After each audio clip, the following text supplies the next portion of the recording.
Well, it's what is I guess it just skipped the intro. I guess we don't need an intro. Hello, I'm Sh- Isaac Anderson. I am the host of All Caps. We usually have an intro, but today we don't. Today we skipped it. I'm joined by two authors. Timothy Robare was going to be here, but he has a fun family thing, and he's got to do that instead. And that's more important than a silly game. So, who are you people? Who are you guys? What do you guys do? Like you write KW, books. What books do you write? I want to hear about your books before we begin. do you want to go first? KW, Sure, take us away. sure. My name's Kevin. I go by KW Bussard. Um, I've got uh, dark fantasy novella out called The First Glimpse, and in about 8 days, The Eldritch Knight, which I've got the cover behind me. Sorry, I can't. I got to stop moving or else it blends out. Um, Releases in 8 days, and that's about 446 pages. Nice. Wow. Wow. Um, Is this your first I've Fancy. novel? been first full novel, yeah. The Wow. original concept for the story came to me about 2006. After some like Dungeons and Dragons, I was playing Neverwinter Nights too while I was deployed, Nice. and did about a 2 page type up, and then I lost it for 17 years. Oh, But those are like no. some of the most fun projects to work on. I remember going through stuff I wrote like 13 years ago, and that stuff just feels magical to find. So, what was it like discovering this old thing and like, Well, so I was in college going for my degree in cybersecurity, and I was in uh, English comp, and I was it popped in my head that I was like, man, I know I have this story, and I was talking to my teacher about it, and I went looking and some old email addresses. I think it was in an old Hotmail account that I had to log in and get access to again, but there it was, text file that I had attached to an email, sent it out to about 16 of my buddies back then, and I downloaded it again, um, printed it off, gave it to my teacher. She's like, "This is a really great story. Like, you should finish it." So I was like, "All right, cool." So I started it. Initial rough draft was, well, I mean, formatting wise, it was about 400 something pages, but it was the full story. So the Eldritch Knight that you're seeing here, this is half mhm. of the full story. Oh Uh, man, yeah. and I've been working on it for the last like 2 years. Rough draft took me about a year or so to complete, and then I spent another year doing rewrites, editing, proofreading, so forth and so on. A lot of indie authors that we have in our community have helped me with this in the early Cool. stages. So like Russell Carroll helped me out a little bit. Molly McCobb did some proofreading on some early chapters early on of the rewrites, and a few others. So like this is my brainchild. This is my baby, and unfortunately, I had to cut it in half because page count. It was already at like Yeah. 136 page thousand words, and it was only half of the story of the original like concept. Now I've got it plotted out for about. Giving that I had to split book one into two now, so it was going to be a 4 book series. Now it's a 5 book series. Hopefully, Ugh. it stays that way. Yeah, yeah. They do that. They balloon. Mhm. But the novella, the Curiosities of the Eldritch novella, which I have volume out one out. That's the first glimpse, and it is a companion Hmm. series to this one. So there's a lot of lore. It's in the same world. It's in the same city, the capital city. There's uh, there's a lot of lore that's going to be transferred. So the first 5 volumes are going to be time gated with the big the big novels. And then after that, it's just I've got like I don't know total. I've got about 20 some odd story ideas for the novella companion, and just little items in the shop that tells a different story. So it'll be fun. I'm already I've got about 40 some odd thousand words in book two for the novel series already done up, Nice. and I'm working. I've got about 2 or 3 chapters of volume two for the novella series. Plus, I've been We're working on marching right about along. I've been working on about 2 or 3 other whips that Yeah. I may know or that's may nice. not be in the same world, but I'm kind of sitting on them right now. I've got one rough draft fully done. I'm working on editing that one. That one's not even in the same world. It's this one is going to be my or that particular one is going to be a parody. A It's parody. it's Conan meets National Lampoons. Okay. Okay. Okay. Are the Conan crew like going on a vacation somewhere? Like, Well, not that kind of light. So National Lampoon's in the humor aspect of it. There's a very smart ass. Sorry if I could say that, but a very whatever you want to say, you can say sidekick within um, reason. that likes to speak his mind, and Mhm. his name is this one's name is Tavi. But the big Conan guy is Magnus, and Okay. I'm looking at the series name of the Absurd Adventures of Magnus, and then in parentheses and Tavi. Well, there you go. But Awesome. it, You're in uh, the right spot, I think. I'm making a parody against all the romanticy erotica that we see out there on the Yeah. indie space and everybody. So this one's taking all the steam, but none of the spice. You know, Okay. it, All it, steam, no Sounds spice. funny. it's gonna be packed with innuendos, but never deliver. Oh my Okay. gosh. Sounds hilarious. So you said that the Eldritch Knight comes out in 8 days? 8 days, January 6th. That's awesome. Congrats. Thank you. So, Mike Molman is here. He Mike. graced us with his wisdom. 2 glorious beards and a great detective. That Well, is true.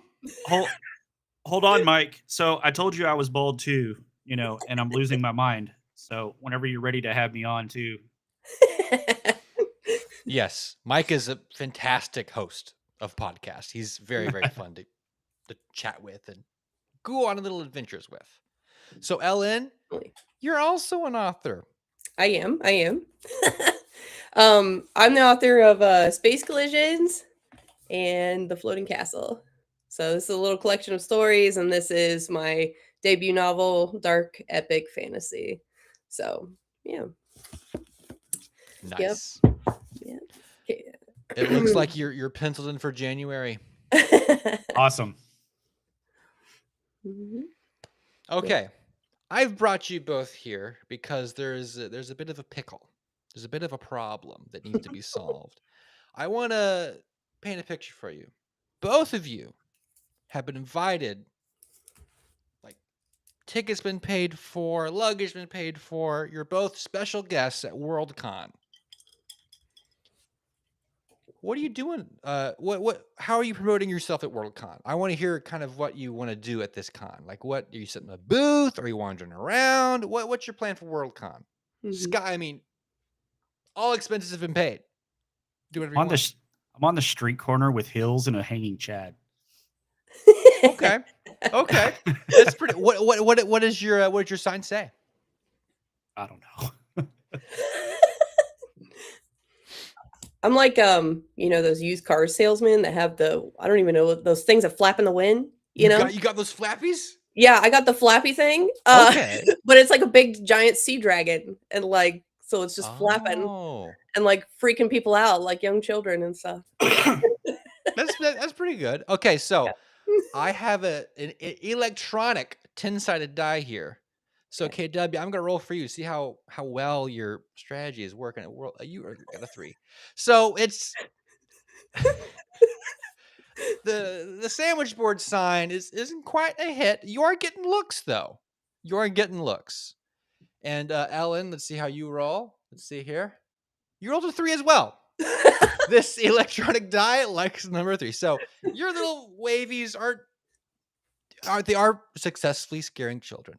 Oh. The children are very frightened. But you are getting looks. Now, as you're setting up your space, you're approached by somebody. And there's police and there's a big commotion. And you're approached by this man. And he says, "Thank goodness both of you are here. I understand you know how to solve mysteries and you had how to handle difficult situations. We have a difficult situation here at WorldCon. There has been a crime of the worst kind. It could spell the end of WorldCon if it gets out. So before the police go in, I want you two to go in and figure out what the situation is so the cops can come in and just very quickly take care of it and WorldCon can go on. Because otherwise it's going to be a big mess and everything's going to get canceled and it'll be a fiasco. This will be the last WorldCon ever. Can you help me? Yes, of course. Excellent. I must ask you a question. Yes, ask me any question. I must ask you a question. What does your sign say? It's smudged. I can't quite read it. It's Isaac for president. Oh, that's pretty good. I like that. That's maybe why you're not selling many books. It says Isaac for president. Okay, so he ushers you in to WorldCon. He kind of goes like you go to their VIP area. You come to this little spot that's been sectioned off, and there are 3 people standing inside. Let me push the side there. So the suspects. Who would you like to investigate first? Now there are 4 things here I want to point out. KW, do you want to choose? Or should I call you Kevin? Kevin's fine. Okay. Do you want to Choose choose? wisely, Kevin.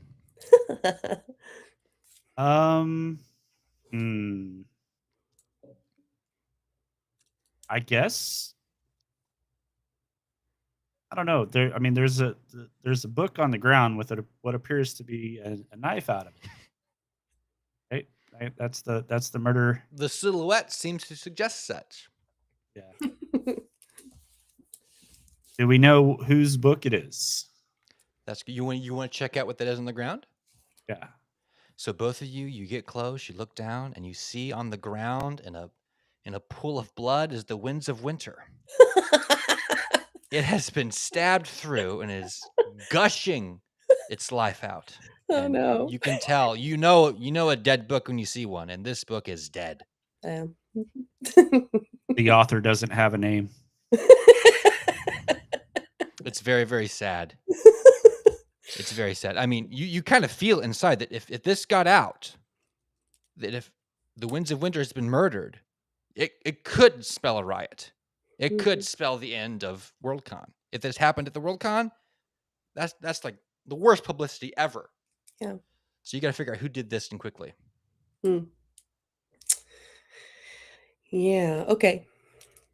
Well, I feel like we should talk to suspect number 1. That makes the most sense, right? Go start with the one and go on. Sure. So you approach the first suspect. He's a very, very tall man, very thin, and he turns to you in almost fish-like way, and he stares at you, and he says, "Hello there. I'm H.P. Lovecraft. Welcome to my show. I'm the star here. I am the main attraction. How can I help you? Can you deal with this situation? They locked me in this room. I don't know why." Who is they? Who locked you in the room? The policeman. Oh, that makes sense. Okay. They rounded us up like animals and stuffed us in here like a animal. Like we're nothing but animals. Wait, Isaac, where are we? Are we in the You're at WorldCon. You're like at a library in WorldCon. a library in WorldCon? Okay. But this room that's holding Lovecraft is in like another dimension, part of the void. Maybe.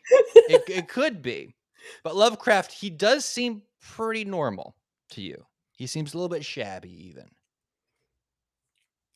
Is it really Lovecraft then? It is what his name says. His name is right there on the picture. Does he have his cat? My publicist has informed me that I never had a cat, and the cat certainly never had a name. How do you feel about cosmic horror, Mr. Lovecraft? Lovecraft, he kind of makes a face and he says, "You know, it used to be something really special. something really good. And then all these people came along and started to make their own decisions and added to the mythos and said Cthulhu is pronounced this way, and it all I don't want to talk about it. I don't want to talk about it. It all went downhill from there. Yeah. Downhill, way downhill. Is there any figurines nearby? You look around, you don't see any figurines. You see plenty of books on display. Mostly they're new books by new authors that no one reads, but they're all there. Okay, Mr. Lovecraft, how do you feel about George R. R. Martin and the fantasy genre? Martin is a hack. He is a hack from Hacktown. Don't like him. I mean, we had a big argument, me and him. He came in, pushed himself around like he's a Mr. Big Shot, and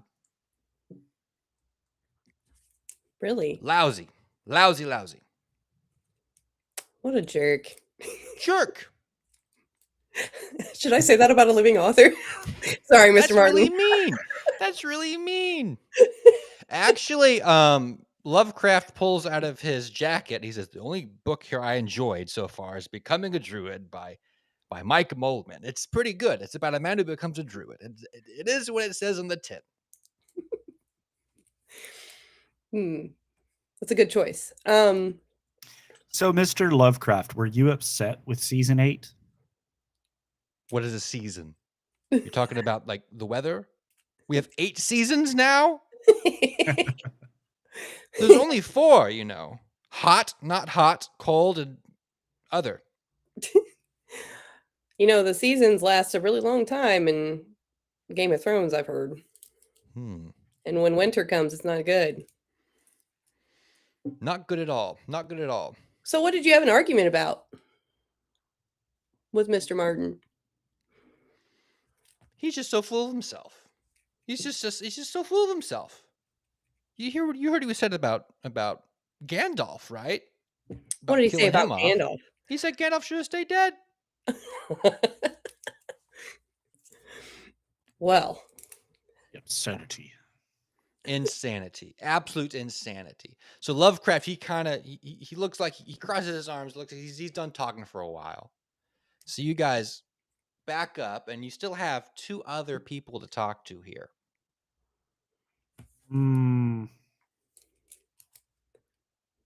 Let's go with number 3. He looks like he's either thinking or distraught about something. So Okay. I'd say let's look at number 3. You approach number 3, and immediately you're struck by just kind of waves of nervous energy. You approach him, and you recognize him. He's Billy Fanboy. He's at every convention ever. And he looks at you and he says, hello. I don't know why I'm here. I mean, I'm just here to hang out and see the books and see the people and hear what they say and the words, and I don't know what's going on, and I don't know. yeah, Oh, it's distressing. well, Billy, Very did distressing. you see anything, or did you happen to see this particular book right here? Which book? He looks The- down and he sees Winds of Winter, bloody on the ground. He grabs his chest. He goes, oh, tell me that's not. Tell me this is like the crucifixion of Christ. What is happening? Who did this? Wow, that is If word gets out of what happened here, it's game over. It's game over for books. It's practically game over for books. Forever. Billy, are you so nervous because you're stuck in this room, or was there something else that made you nervous today? Well, I mean, there was that really big fight. It was really, really loud. I heard it. Everyone heard it. Who was the fight between? I'm not sure. Some people were just very loud voices. People were talking. Loud voices. Did you Do you happen to see anybody with anything in their hands? Knife, maybe, I don't know. perhaps? I mean, I make sure my hands are free to do whatever they need to do. You know, you never know, an emergency, someone might fall down, or someone needs help carrying groceries, or my hands are always free. Nothing in my hands. He shows us his hands very clear. There's nothing in his hands. Hmm. He kind of backs up. He's kind of done talking for now. So Okay. now you have one final person to talk to in this room. Hmm. Okay. So I guess number 2 is the only one left. Only one left. So you approach number 2, and you kind of sense the closer you get, the heavier you feel, like you're approaching some great source of gravity. And he says, "Hello, it's me, George R. Martin. Welcome to Worldcon. I hope you're having a real good day here at Worldcon with me, George R. Martin."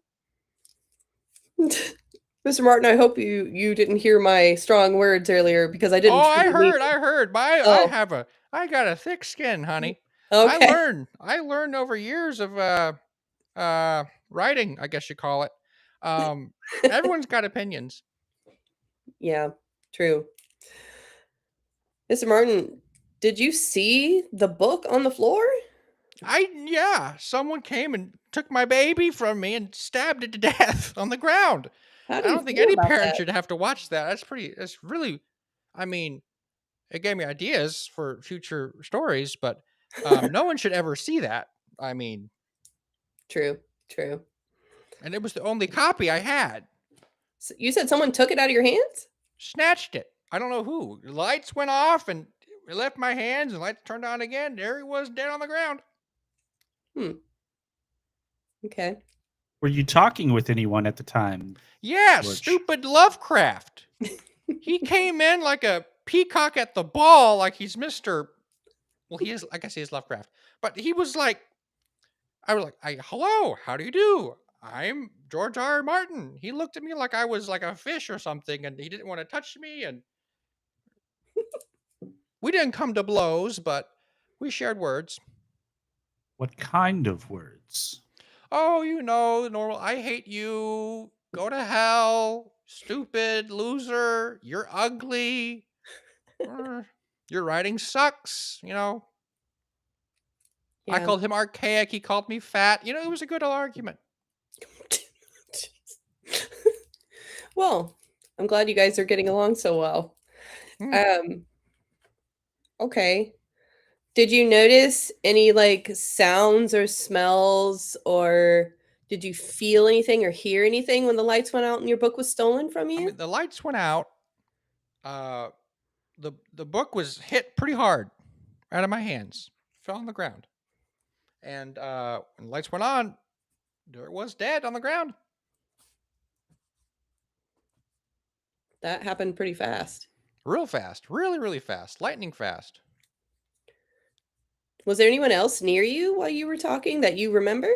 Um, Come to think of it, Billy was here. He follows us all over the place. Billy was here, and he said we were talking. Me and Lovecraft were talking, and Billy said, he said, George, I really like how you took this little element from Lovecraft and made it your own, and that's kind of what got us started. Hmm.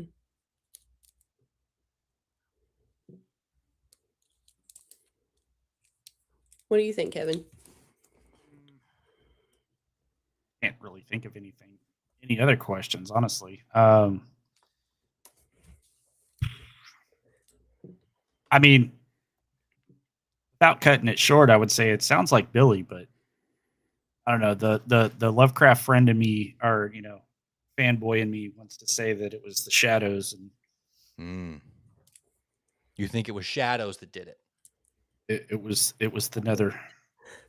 It was the Nether. Yeah. So you got H.P. Lovecraft, you got George Martin, you got Billy Fanboy. They're all in this room. Clearly, they're here for the convention. And clearly, one of them has it out for poor George's book. Who has it out? the most for his book, you think? I don't know. It might be George. I mean, You think George himself? Yeah, yeah. I think that George is out for himself on that one. You think George would attack his own book? Yeah. Anything to not finish. Anything at all. Anything at all, I guess. Uh, I mean, I could see a world where that might happen. I guess I what's missing. Oh, go ahead, Kevin. I was gonna say I was fully on expecting number 2 to be. Well, I figured once it came out that it was wins the winner. I was expecting number 2 to be possibly Brandon Sanderson too. Brando Sando, he couldn't kill anybody. He's just little Brando Sando. Well, you remember that one panel that there were like someone asked Brandon if he would help Yeah. George finish it for him. Because George is getting so old and he might die. And Jeez. oh boy, that's crazy. I can't even imagine asking that question to those people. I mean, that's insane. That's actually crazy. That's about like Red Shirt Guy when Diablo Immortal came out. He's like, "Are you kidding? Is this a joke? Is this a joke? Oh, What you don't have cell phones? Oh, that was painful. That was pretty bad. I don't know. I'm up in the air. I don't think Lovecraft really has anything to do with this. I would say it's either George killing his own work or it's hyper fanboy. As you guys are talking, you Oh. do kind of see in the background the door opens a little bit, and your detective friend from before, he says, "If you wouldn't mind, you hurry it up a little bit. I can only hold the cops for so much longer. You have to decide right now who's going to jail for the rest of their life." And he closes the door again. Oh, Isaac, I have a Mhm. question though. Okay. How does George? Because George called Billy by his first name. How do they know each other? Everybody knows Billy. He's a Billy fanboy. Okay, He's so at it's not every like convention. personal. And how does Billy feel about Game of Thrones? Like, You'd have to ask Billy. I guess the Song of Ice and Fire series. Would you like to see what Billy says about that? Yes, I would. Really quickly. So Billy, he kind of scratches his chin and he says, well, Game of Thrones is kind of a modern masterpiece. It's one of the, I would almost say, canon works of literature for the modern age. I mean, if George not finishing it is a major blow to all of bookdom. I mean, I don't know what else could possibly take its place. So you would want to see the ending of the series, right? Yeah. I'd like to see the ending of that. Yeah, I think so. I'd And like that. how did And you he feel kind about as he's talking, he kind of leans close to you a little bit. He's like, "Are you an author too? Are you a writer? Both of you are writers, right?" we are? He reaches into his pocket. He pulls out like a little microphone, and he says, would you mind telling me what your book is and a little bit little description of it?" And he kind of puts it close to your face. He wants to record your answer. All right, Kevin, you're up. What kind of book? What basic idea of it? Basic idea. Like key points. D&D inspired world with eldritch elder god influences. He goes, okay. He kind of pulls out his phone off to the side. And he says, "D&D inspired eldritch." Go. Ooh, and he puts it back. Yeah, if you like dark epic fantasy with dragons and sinister magic and political intrigue, very, very similar to Game of Thrones, but without the incest and He writes down, "No incest." yeah. Go. Puts it back. He's like, "Thank you." He puts his little microphone back away. He's like, "Yeah, I don't know what's going to possibly replace books. I mean, I don't think anything could possibly replace it. Yeah, okay. Once And this book dies, all books are going to die, basically. I mean, Billy, Billy fanboy, would you happen to be the AI prompter that created the final version of book 8? He says, absolutely not. I know nothing. AI is nowhere near that good yet. Maybe someday, but it's nowhere near that good yet. And how do you feel about the TV show? AI could fix it. Well, he did refer to it as Game of Thrones. He did. He did, which tells you It, something about Billy Fanboy. it's instead of the Song of Ice and Fire. So I would assume that he thinks that the story is complete because, or either that, or he hated the final season. Billy, he did not watch the final season, but he watched enough YouTube videos about it that he gets the idea and has formed his opinions. And what are your opinions? Sucked. Terrible. You need to rewrite the whole thing. Fire the writers. They got rushed. They wanted to do Star Wars, so they did their series really quickly to do Star Wars, and they got fired because it sucked. But the books are done right? I mean, it's dead on the ground. What are you talking about? He points at the book there. He's like, it's dead. I don't see how books can recover from this. Okay. It's a Horcrux for Tom Riddle. It's bad. It's not good. It's not good. So Billy seems kind of he's got stuff going on. I don't think it's Billy. I don't know. I think it's Martin. You think it's Martin? Or it's one of the two librarians in the back. Yeah. They're kind of watching. They're very curious about what's going on, but there is no secret character in this adventure. All right. I mean, I feel like Lovecraft wouldn't stab a book. You know, he would like throw it into some deep dark hole somewhere, or like try to launch it. Knife isn't his game. That's not his style. Right. It is Martin's style, though. I'm just saying. Martin's pretty bloody. He's pretty bloody. I think it's Martin. You're leaning towards Martin? Yep. What do you think, Kevin? Yeah, I could probably say Martin. I don't know. I'm still kind of on the edge with Billy, but I would say leaning heavier towards Martin killing his own. Okay. Are you down to say that's your answer, or do you want to ask one final question to somebody?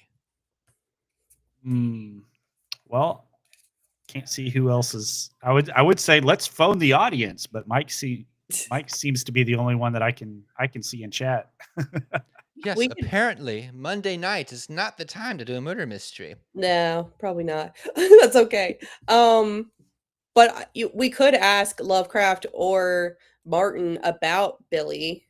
But we know that everyone knows Billy already, so it's not everyone knows Billy. There's like everyone might have something to say about Billy. That's true. Do you want to ask Lovecraft about Billy? Yeah, let's ask Lovecraft if he's had any interactions with Billy. Billy asked me if my work was in the public domain yet, whether or not you could download all of it. And I didn't know what any of those things meant, so I didn't know what to say to him. Okay, and what else? Let's see. He was going on and on and on about the end of books. Yeah, he seems to be like a big Martin fan. How does that make you feel? I don't know why he would want the imitation when you could have the real thing right here. Yeah, I mean, you guys are kind of different genre writers, but if he's writing very after me, weird. If he's writing after me, he's inspired by me. Therefore, he's my son. Therefore, he should be quiet. Children should be seen and not heard. Okay. So, did you notice Billy talking to George at all? Billy talks to everybody. He's been talking incessantly about books dying, about is your stuff open source, and can I use your stuff to build a large language model? And he's been going on and on and on and on and on. I don't know what he wants or what he's doing here. Hmm. So maybe Billy is AI.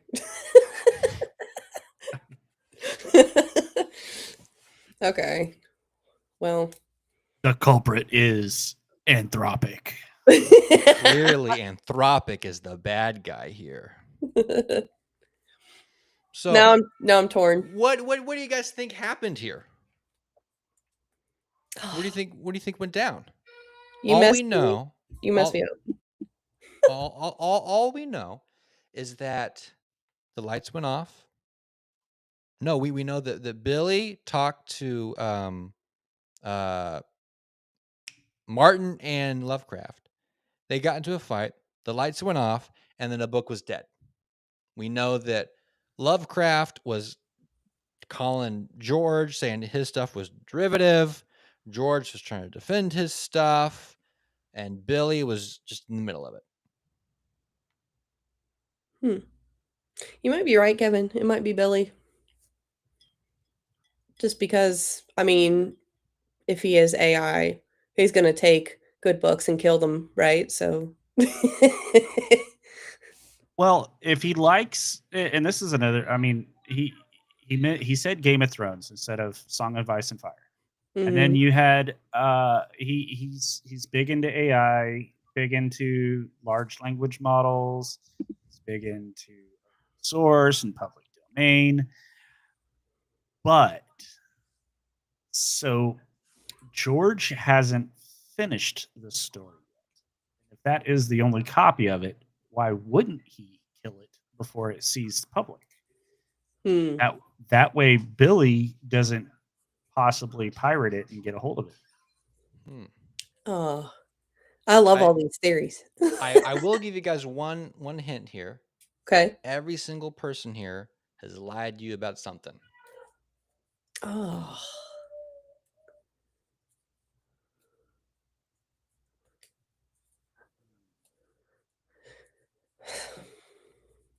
I'm not sure what they would have lied to us about. I Oh, now told I'm you, just, huh? it was the shadows. The shadows did Shadows it. did it. It was always the shadows. Always bet on shadow. Hey, the lights went out. It was nothing but darkness. That's true.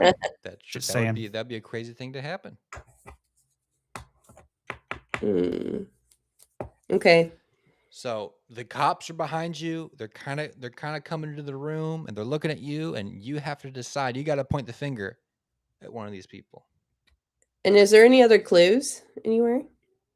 You look around and you see clearly Billy has some equipment with him. Clearly George also has some. He's got something in his jacket. It looks like he's hiding something. And Lovecraft, he's sweaty. He looks very nervous. He looks very out of place and very shabby. I think Lovecraft is probably just on some kind of, he's drunk, so he's hot and sweaty. He's on some kind of Lovecraft juice. He's sipping the juice. He's sipping the craft. Yeah, like right there. Mhm. um, So, how do we figure out what's in their pocket? Or, I'll say you can frisk one of them. oh, You have time to frisk one of them before the cops show up and demand an answer. well, we can see what Billy's holding, right? Billy's So, got nothing in his hands. oh, well, how do we see that he has equipment then? Is it in a He looks pocket? like he's got something in his jacket or his pocket. He looks like he's got something. There's some bulge in his clothing that shows he's clearly has something. Hmm. that wasn't his phone that he was taking audio notes on. He definitely did pull out a phone. He did pull out a phone, but this is something a little bit bigger than a phone. Looks like. I don't know. What do you want to do? You want to do Billy or Martin? I'm torn. I'm gonna go with Martin. Okay. Okay. You go over to Martin. You frisk him.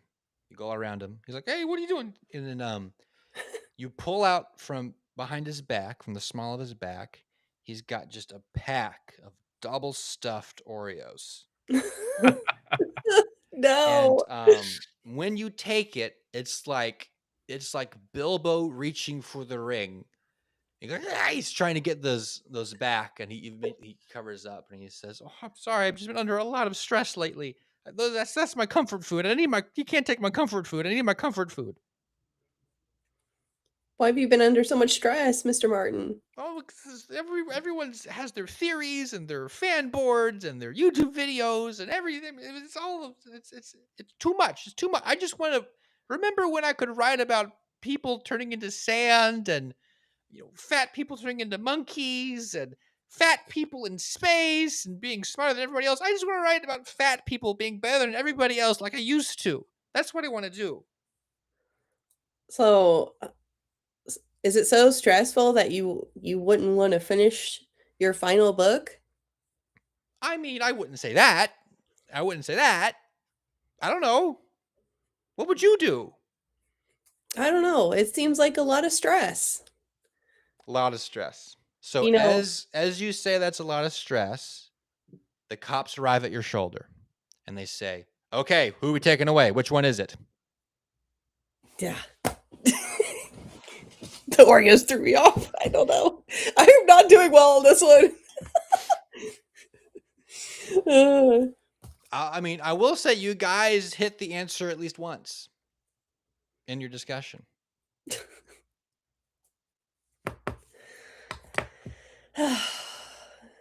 What do you think, Kevin? Who did it? Who killed Winds of Winter?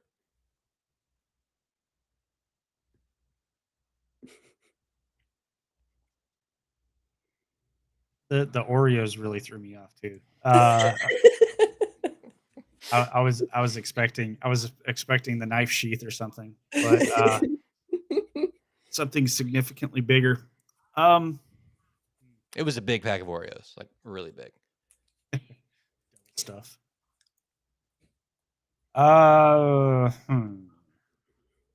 Well,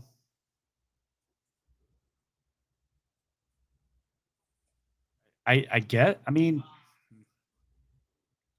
based on the scenario, Mm-hmm. I would have to lean at Billy being super fanboy that he loved the series so much, except for the last season. And he had to But kill him. if the book was going to come out and be worse, then he had to kill it and create his own version of the Do book it himself. I agree. because that's what a lot of the super fans have been wanting to do, and it's all over it's all over Twitter. So I probably read it more than Twitter, but Billy's definitely a Reddit guy. You can tell. Mm. So you're saying Billy killed Winds of Winter so he could use AI to make a better Winds of Winter because he doesn't trust Martin anymore. Yes. I think. Is this your final answer? You want to lock that in? yes. Yeah, sounds good. You point the finger at Billy Fanboy. His face goes white. He goes, "No, no, no!" And the cops did it. pull him out. And he's like, "Oh, I'll get you and your stupid wavy tentacle things and your stupid sandwich board." And I'd gotten away with it if it wasn't for the meddling kids. I would have gotten away with it too. And then the detective says, he looks to you and he says, "Job well done. Yeah. You got Billy Fanboy right where you wanted you, or right where you wanted him. Okay, good. You solved the mystery of who killed the Winds of Winter." You went about it, and you kind of guessed his motive. The way I had it mapped out. was he was trying to end books so AI books could take over and he could make all Oh, the money. that But yeah, makes sense. and Yeah. H.P. Lovecraft was a fake H.P. Lovecraft because he's been dead since the 1930s. So Yeah. Although in the last murder mystery, you had several uh interesting characters from different time periods. So, that's true. That's true. although they could have been ghosts, we never quite established They that. could have been ghosts. They could have been ghosts. And this time, everybody was real, except for Lovecraft, who was a fake person. Yeah. I feel like if anybody was going to be fake, it would be Lovecraft, though. That makes total sense. My rule was if it's funny, I allow it. Yeah. Yes. Good job. Good job, Holmes and Watson. You guys Right. figured it out. You sleuthed it out. By Well George. done. I don't know. I think Kevin did a better job on this one than I did. I was very confused by some of this. Well, you were asking more of the questions. I was just kind of like taking it all in and trying to think of other stuff to put in, but I was forever. sure you guys were this close to going with Martin. Oh, I was for a while. And then you started saying certain things. I was like, I'm wrong. I'm wrong about Martin. So, although it would have been funny if it was Martin, I'm just saying. It would have been. It would have been. It was actually when I first thought of it, I think it was Martin. Yeah. I thought There was- that's a little too easy. Yeah. So there were- I went one step beyond of who it could be, and Mm, you guys got it. You guys got it. Sweet. There was Oreo crumbs on the book. Oh, or that would have been a good clue. Of Of course, there'd be Oreo crumbs anyway because he's covered in Oreos. That man, just naturally, Oreo dust just kind of follows him as he moves around. What happened to Timothy Robare? He had a family thing. He had family come over. He had to spend time with them. So, and that's the right priority to have. He was playing the piano not but like 6 hours ago. That was 6 hours ago. If we had done it 6 hours ago, I would don't have been know. at work. Yeah, and he would have been playing the piano, so it wouldn't have worked anyway. I didn't know he played the piano. I did not either. Apparently, he does. As of 6 hours ago, he plays piano. So He was learning to play a new yes, song. nice. Okay, cool. That guy's freaking talented, apparently. So It was chopsticks. Oh. I'm rescinding a lot of praise. It was just chopsticks. Okay, that's good to know. That's good to know. Thank you guys for playing the all caps mystery theater. I hope you guys had fun. Oh, yeah. All three of our viewers, check out the books by our authors. We have the list here. It's coming up. The Eldritch Knight by K.W. Bussard. The Fox, the Jaguar, and the Mysterious Island by Timothy Robare. And The Floating Castle by Ellen Holmes. Check out their stuff. Pick up a copy. I'm sure they all got the little previews on Amazon. You can check out if you like it before you even buy it. It's pretty magical. So thank you all for joining us. And I will see you guys in the future.